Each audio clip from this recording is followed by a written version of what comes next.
Okay, yes. Hi, good morning, guys. I hope my screen is visible to you all, right? So let's start with our today's session. In our last session, we have came to know about how to take the backup, and how to clone our machines, right? So in our today's session, we'll be cloning our Linux machines, guys. Okay, so last session it was about Windows machines, and today we'll be cloning our Linux machines. Okay, so you have similar kind of steps which we have to follow over here as well, right? So what we have to do initially is I'll be creating one Linux machine on my Azure dashboard. Okay, so this will be my Linux machine over here.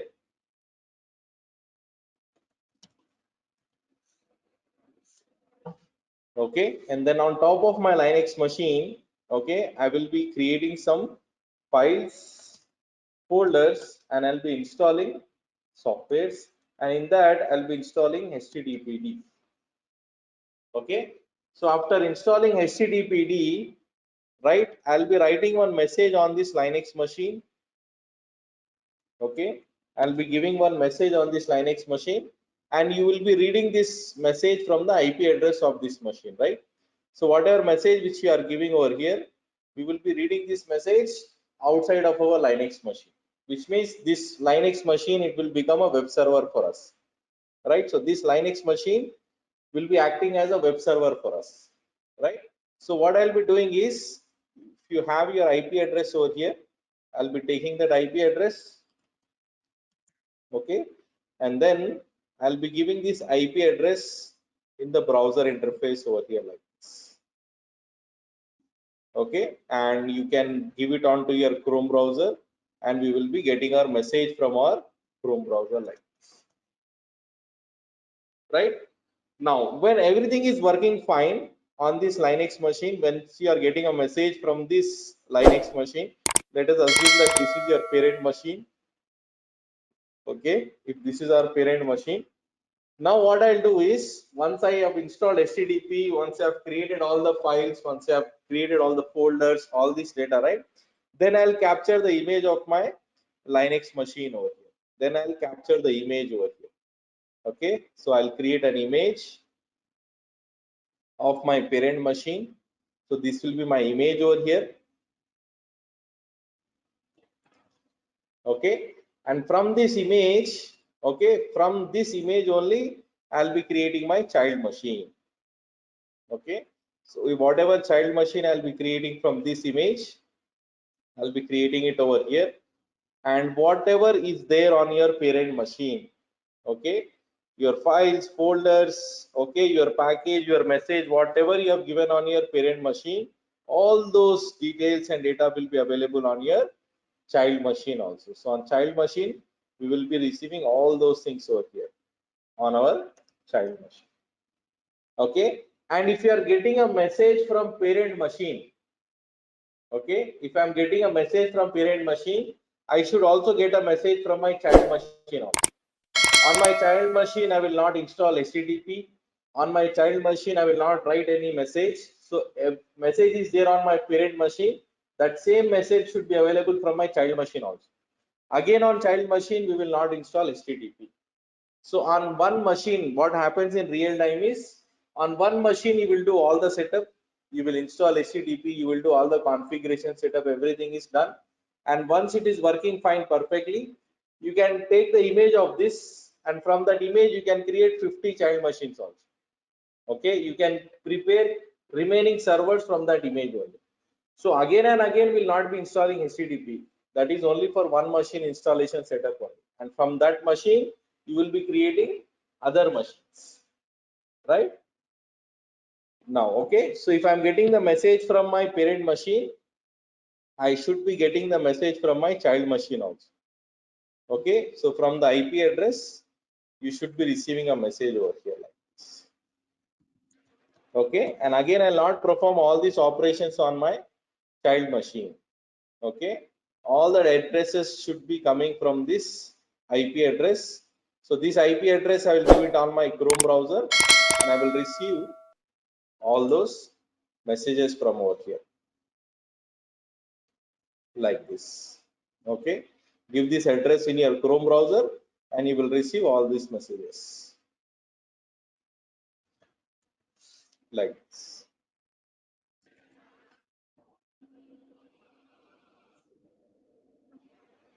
Okay, fine. So what I'll do now is, let me go back to my Azure dashboard. Okay, and on my Azure dashboard, I'll be first creating my Linux machine, and on this Linux machine, I'll be doing all those setup over here, which has to be done on my parent machine. Okay, so going back to my Azure dashboard, okay, let me click on create, and you people have already created so many Linux machines, right? So let me quickly create one Linux machine. I will give a name to this Linux machine as Mohan, and let me create this machine in Southeast Asia.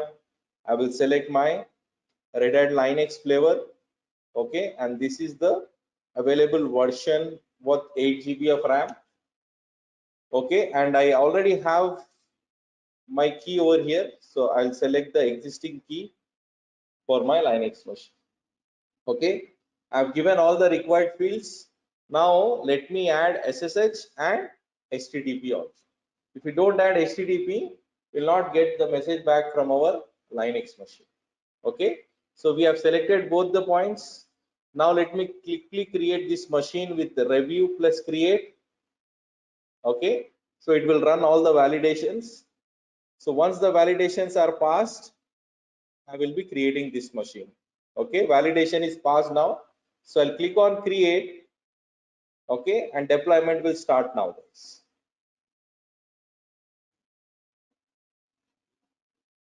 Okay, so initiated the deployment,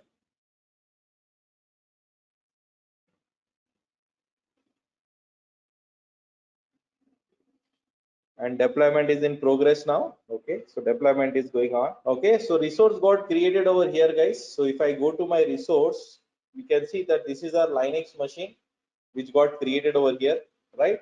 So let me copy the IP address, okay, and let us open our terminal and let me log into our Linux machine.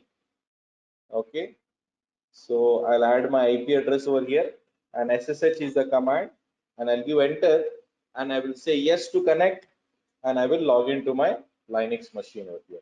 Okay, so once we have logged into a Linux machine, what is the first command that which will be giving over here? Sudo command. Okay, so we have to give sudo space su space hyphen. Okay, so this command is very important, guys. Okay, we have to give it exactly in the same way, okay, that which we are giving over here. So I'll give sudo space su space hyphen. Now you will switch to root user over here. So this is my root user, and this is what you should be getting over here. Okay, this is your root path. This is a root path. Okay, right. So once you have switched to your root user, okay, so as I said you guys in the diagram, that I'll be creating some folders, files over here, right? So let me create some files and folders on this Linux machine, right? So I'll use touch command, and with touch command I'll create my files, guys. Previously also we have used touch command. Okay, so now also I'll use touch command, and I'll create my file 1, file 2, file 3, file 4. Okay, so in the same way I can create multiple files using my touch command, right? So I'll give enter over here. So you will see all the 4 files will get created over here, guys. Now if you give ll, you will see all the 4 files got created for us, right? So now let me create folders, nothing but directory. I'll give mkdir, and let me create a directory with name Mohan. Okay, and you will see now that I have created 4 files, and I have created one directory which is nothing but Mohan. Okay, so I've created files and I've created directory and folders. Now let me install, okay, packages. Okay, so what package we are going to install? I will say yum space install space http d and then hyphen y for installing httpd. Okay, so I'll give enter over here, and httpd installation will start now. Okay, so initial installation has begun.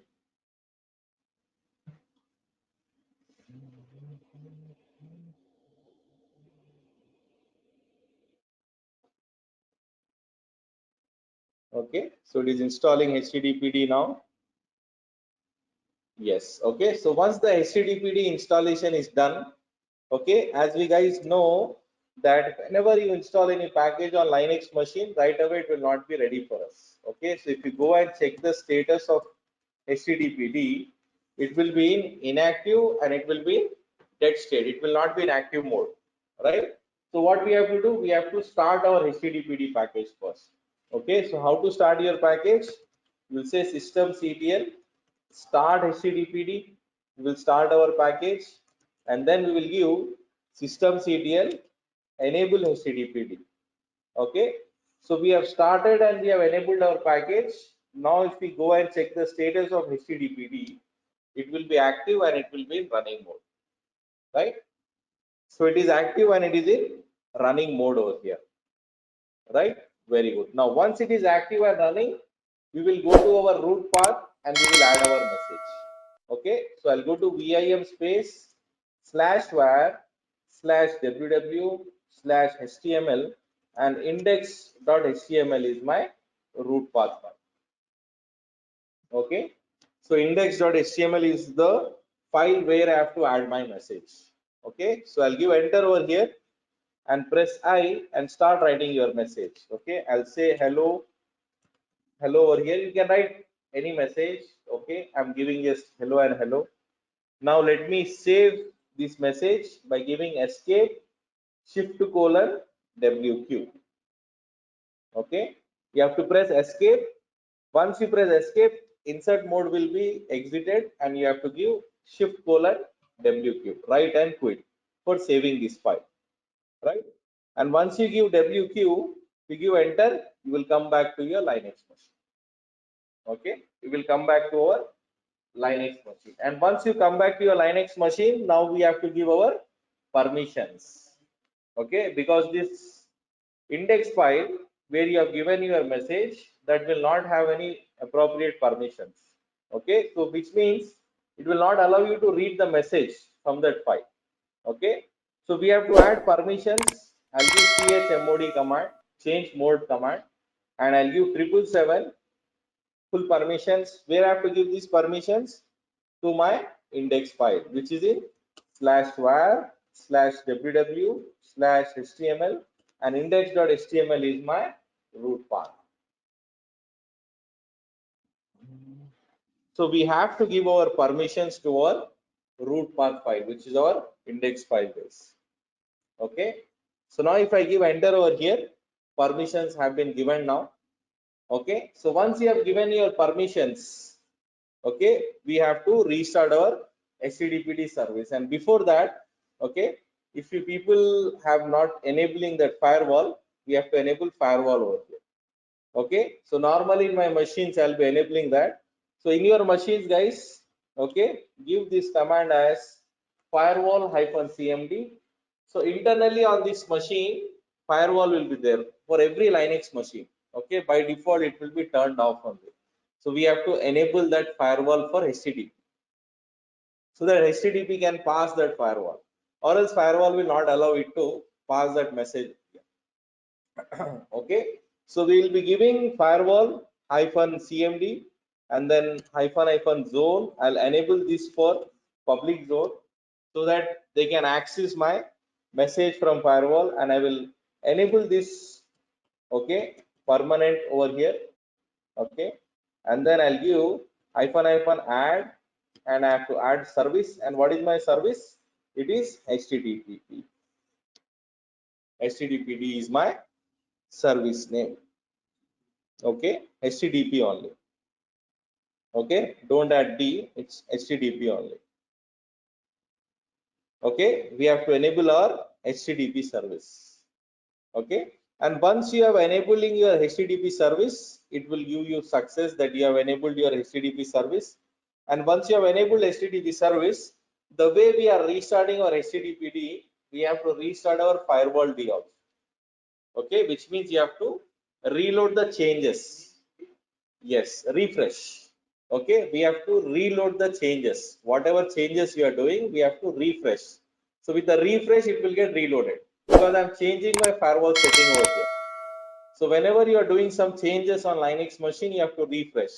Okay, again a common behavior with our Linux machine. We have to do refresh over here. Okay, so what is the refresh command for firewall? It is firewall -cmd and -- reload is what we have to do. We have to reload the firewall settings. You have to reload the changes.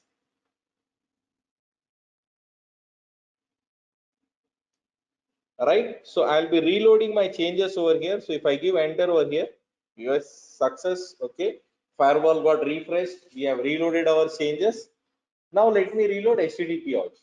After these changes, we have to reload HTTPD as well. So I'll give systemctl restart HTTPD.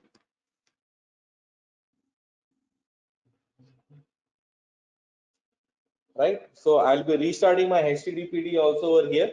Once I refresh firewall, we have to refresh HTTPD also. Okay, so reload for firewall and restart for HTTPD. I'll give enter and HTTPD is also get restarted, which means refreshed.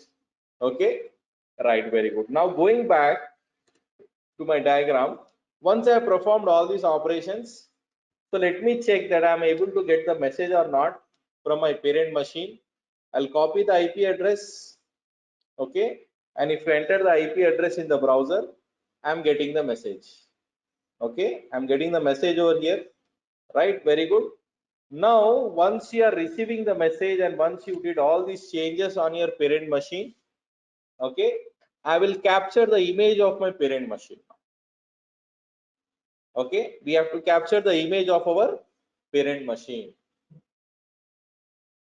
Right, so once I capture the image of my parent machine, whatever changes you did on parent machine, like you have created files, folders, you have installed HTTPD, all those changes should be captured inside your image.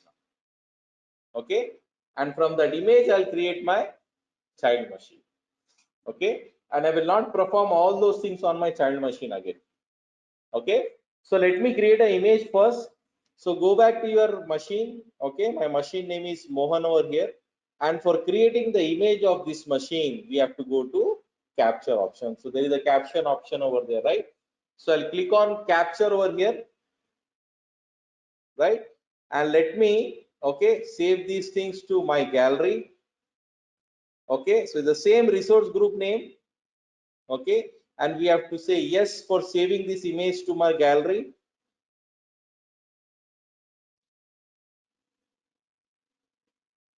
Okay, so give a name to your image definition and give a version number over here, such as 0.0.3 or 4 or 2. You can give anything.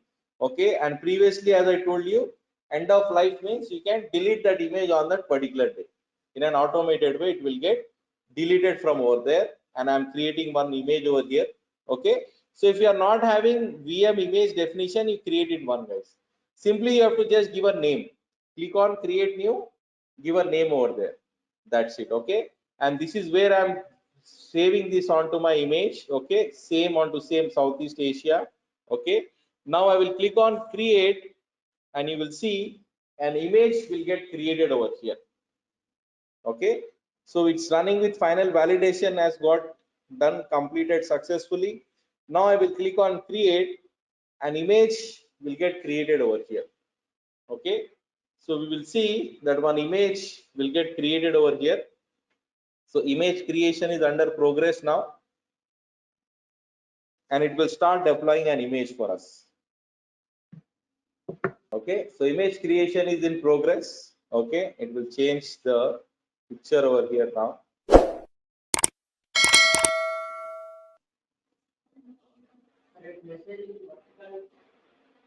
Vertical.